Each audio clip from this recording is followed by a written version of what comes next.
الاخبار؟ الحمد لله. امورنا كويسه الحمد لله. الحمد لله. هنعمل تكميم ان شاء الله.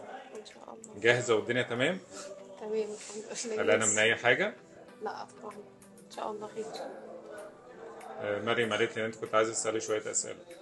هو سؤال واحد بيجي لي دايما، احساس ان انا بعد العمليه المعده يحصل لها تمدد، اخاف اكل، احس الاحساس ده اشرب، بس هو ده اللي عايزه اطمن. خايفه ان معدتك تكبر مع الوقت يعني؟ اه. بصي، اكتر حاجه ممكن تعمل تمدد للمعده المشروبات الغازيه، ان احنا نشرب مشروبات غازيه كتير، لان المشروبات الغازيه دي بتعمل فوران كده في المعده، بتعمل ضغط على جدار المعده، فممكن يحصل فيها تمدد.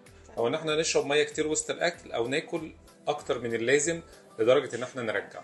ولكن لو التزمنا بالتعليمات اللي بعد العمليه ما بيكونش في اي تمدد خالص ان شاء الله.